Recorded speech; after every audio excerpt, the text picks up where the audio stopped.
어제 박근혜 전 대통령의 첫 재판이 열린 가운데 지난 5차례 검찰 조사에서 박 전 대통령의 진술 내용이 나왔습니다. 박 전 대통령은 자신의 세월호 당일 행적에 대해서도 밝혔는데요. 이 문제와 관련해 전문가 세 분 모시고 말씀 나눠보도록 하겠습니다. 장윤선 오마이TV 방송국장께서 자리 지켜주고 계시고요. 양지열 변호사님 자리하셨습니다. 안녕하세요. 예, 차재원 교수님 자리하셨습니다. 예, 안녕하세요. 예, 차재원 교수님은 청와대 안 들어가세요? 제가요? 예. 왜요? 아니 경상도인데다가 또 이렇게 외모도 좀 비슷하게 생기셨고. 예. 예. 이번에 뭐 부산 배제 원칙이 있다고 그럽니다. 부산 배제 원칙이 없다고 하더라도 뭐 제가 갈 부산 배제 원칙이 있다라고 하는 것은 김비호가 혼자 떠들고 다니는 건데 지가 못 들어가니까. 여기서 김비호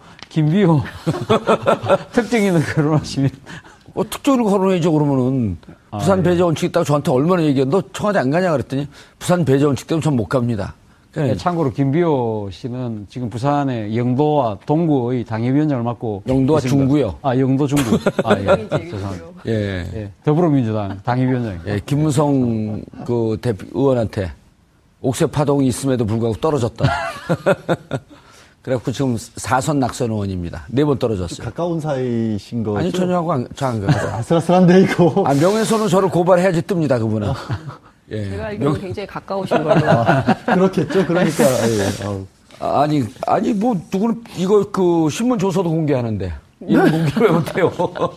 이거 공개도 되는 거예요, 근데? 아니, 양 변호사님께 여쭤보고 싶었어요. 원래 피해자 신문 조서는, 그러니까 당사자, 그러니까 그러니까 조사를 받은 사람이 자신의 방어권 행사를 위해서 열람하거나 복사할 수는 있어요. 그러니까요. 그런데 이게 언론에 공개되는 것은 어떤 사정인지 모르겠습니다. 원칙적으로 안 되는 걸로 알고 있습니다. 그래요? 그러면 공개 안 되는 거 갖고 우리가 방송하면 안 되잖아. 그만할까요, 이제? 근데 언론에 이미 나와버렸기 때문에 어느 방송에서 그렇게 신문에 이게 원래 이제 잡지 쪽이었죠. 출판에 공개가 된 사실 이 출판에서 이렇게 보도를 했다라는 거기 때문에 이거는 또 이제 다른 문제가 될 수 있고. 알겠습니다. 전문가분들 말씀 듣는데 시청자 여러분들께서도 샵 5400으로 다양한 의견 보내주시기 바라겠습니다.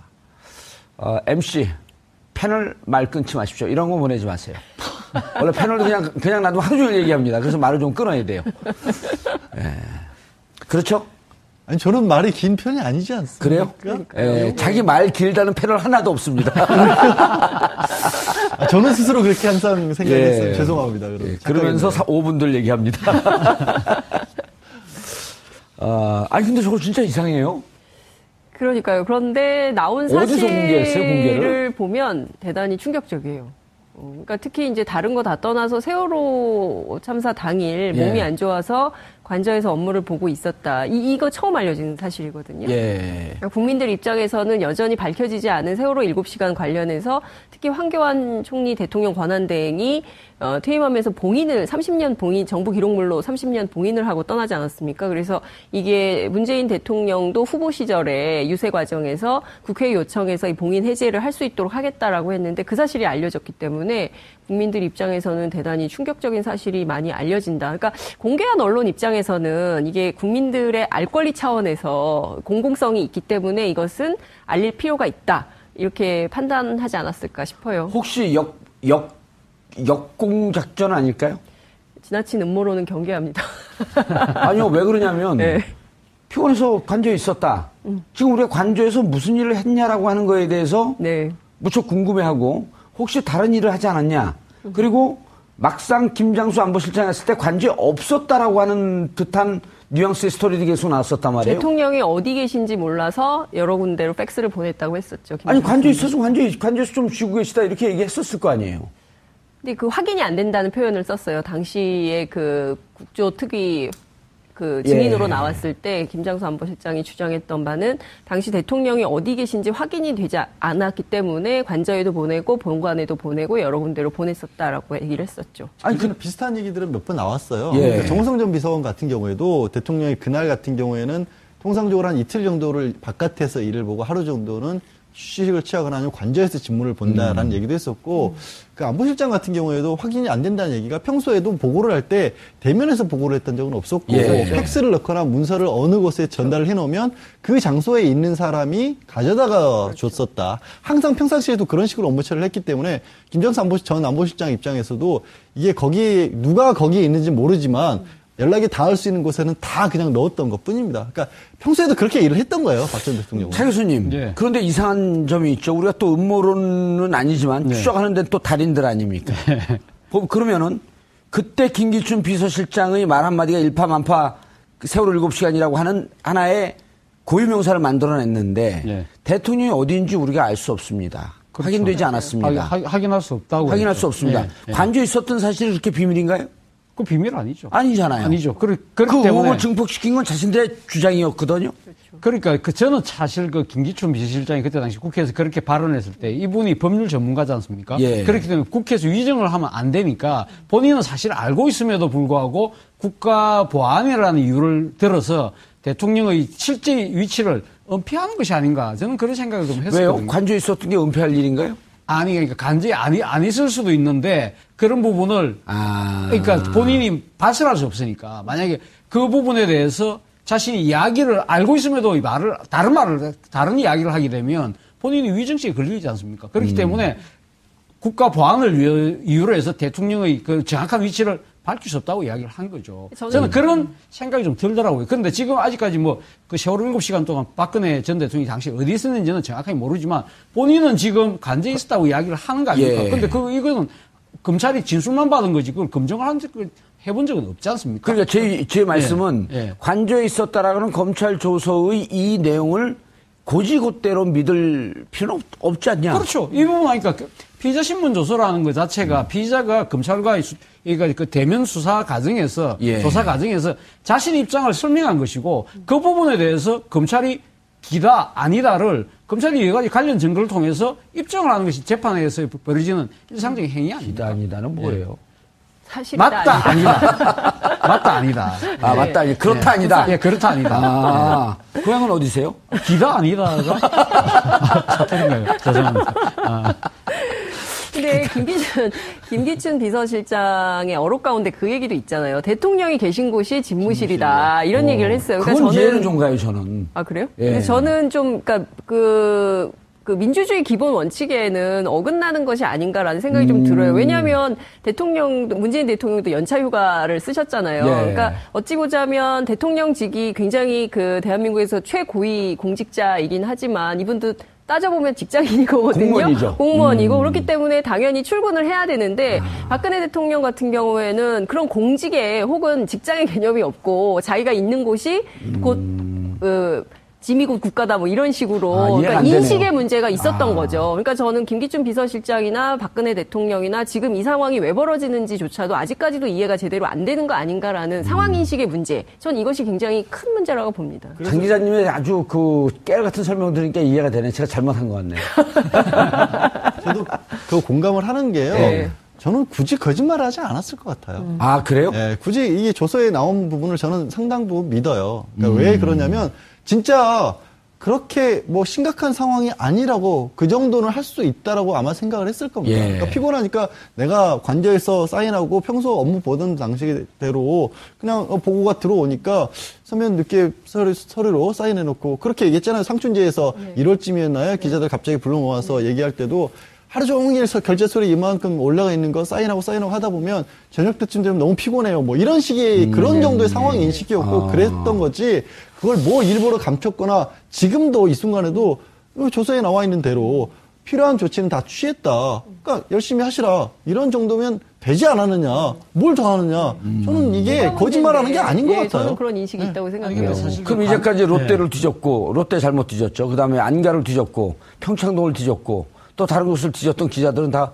헛다리 짚은 거네요. 그러니까 인식의 문제인데 우리가 비정상이 정상으로 돌아왔다는 얘기를 왜 하겠습니까? 그쪽에서 생각해서 박 전 대통령의 인식은 그냥 그런 정도의 인식이었던 거예요. 그러니까 배에서 해상 사고가 일어나는데 내가 어차피 할 수 있는 거 없잖아. 해명이 그거잖아요. 전문가들에게 맡겨놓는 것이 오히려 더 잘하는 것이라고 생각을 했다. 나 수영할지도 모르는데. 그러니까 그런 게 그러니까 자꾸 보통 다른 사람이라면 나라면 아니면 일반적인 국가 지도자라면 이라는 개념을 가지고 접근을 하니까 이해가 안 가는 건데 그 머리에 하는 사고방식 자체를 그쪽에 맞춰놓고 생각을 하면 저는 이해할 수 있다고 봐요. 이해한다 그러면서 아주 그냥 교묘하게 이렇게 쿡쿡 찌르네요. 제가요? 예. 전 그런 사람 아니에요.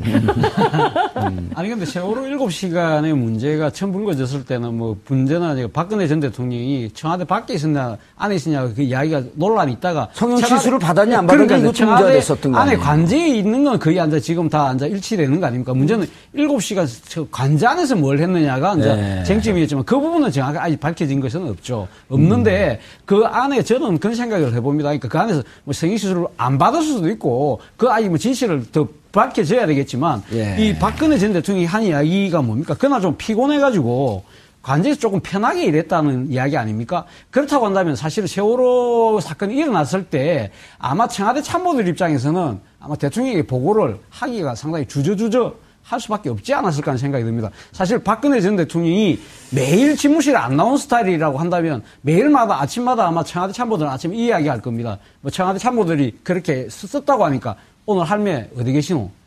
어디 계시냐? 그렇게 물어보지 않겠습니까? 오늘 집무실로 오시는지, 관제에 계시는지. 사실 이것은 잘못 오셨어요. 시트콤 하는 데 가셔야 돼. 앞서 아까 부산 이야기를 하시는 바람에 제가 약간 좀 풀렸습니다. 죄송합니다. 죄송한데. 근데 어쨌든. 할매 그러니까 어디 갔노?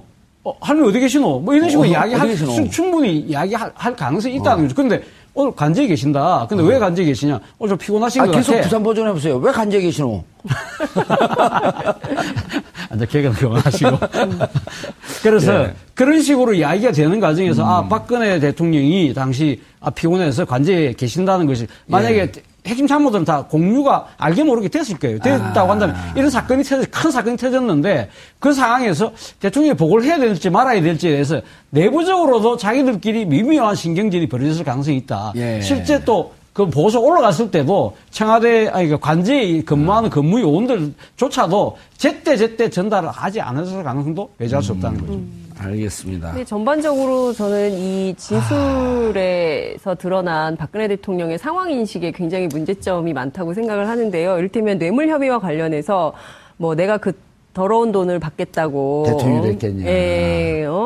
그 사람을 어떻게 이렇게 더럽게 만드냐 뭐 이런 얘기를 한 것. 그리고 이제 뇌물을 받으면 조용히 은밀하게 받지 그렇게 공개적으로 재단 만들어서 받았겠냐 내가 뭐 이제 이런 인식도 그렇고요. 그리고 기업들이 자발적으로 돈 낸다고 해서 되게 기뻤다 뭐 이런 이제 표현들을 하는데 그러니까 전반적으로 보면 어떤 절차의 정당성에 대한 인식이 아예 없는 것 같아요. 그러니까 당연히 이게 공무상에 필요하고 어떻게 일이 되어가는 과정에 대한 인식 자체가 없고, 그러니까 자신이 주장하면 그 자체가 그냥 일이 되어서 딱 되고, 뭐 이런 생각을 갖고 국정 운영을 했기 때문에, 오늘의 이 국정농단 사태가 벌어진 것이 아닌가라는 생각을 하게 됩니다. 예. 그런데 이제 그쪽으로 넘어가기 전에 우리 네. 세월호 문제를 계속 얘기했기 때문에 이제 어쨌든 뭐 오늘 이 시간에 세월호 얘기만 다 해도 이게 우리가 밥값 하는 거예요. 네?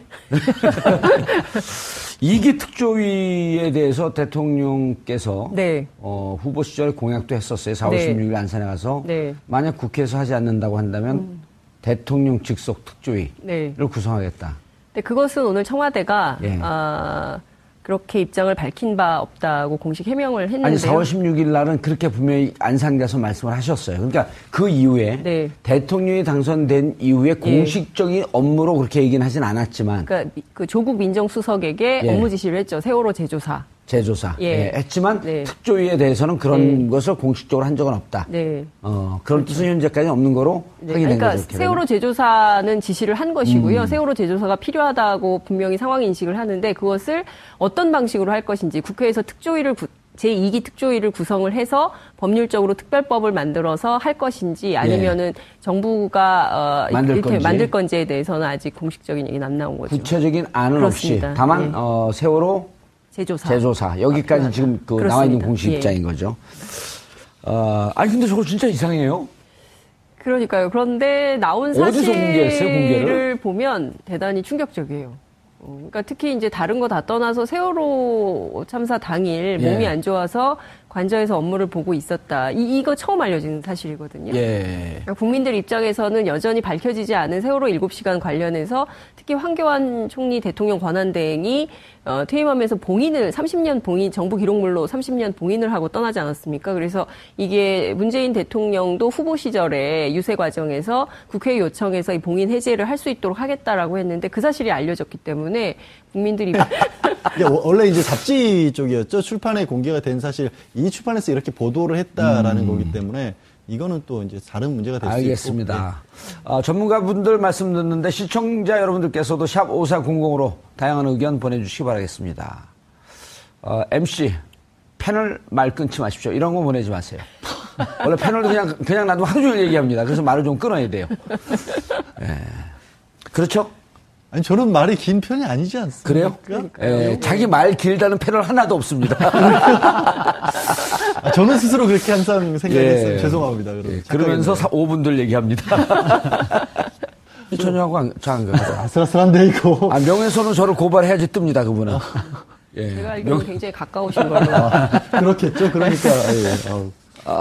아니, 누구는 이거 신문 조서도 공개하는데. 이런 공개 왜 못해요? 이거 공개도 되는 거예요, 근데? 아니, 양 변호사님께 여쭤보고 싶었어요. 원래 피해자 신문 조서는, 그러니까 당사자, 그러니까 그러니까 조사를 받은 사람이 자신의 방어권 행사를 위해서 열람하거나 복사할 수는 있어요. 그러니까요. 그런데 이게 언론에 공개되는 것은 어떤 사정인지 모르겠습니다. 원칙적으로 안 되는 걸로 알고 있습니다. 그래요? 그러면 공개 안 되는 거 갖고 우리가 방송하면 안 되잖아. 그만할까요, 이제? 근데 언론에 이미 나와버렸기 때문에 어느 방송에서 그렇게 신문. 어제 박근혜 전 대통령의 첫 재판이 열린 가운데 지난 5차례 검찰 조사에서 박 전 대통령의 진술 내용이 나왔습니다. 박 전 대통령은 자신이 세월호 당일 행적에 대해서도 밝혔는데요. 이 문제와 관련해 전문가 세 분 모시고 말씀 나눠보도록 하겠습니다. 장윤선 오마이TV 방송국장 계속 자리 지켜주고 계시고요. 양지열 변호사님 자리하셨습니다. 안녕하세요. 예. 차재원 교수님 자리하셨습니다. 예, 안녕하세요. 예. 차재원 교수님은 청와대 안 들어가세요?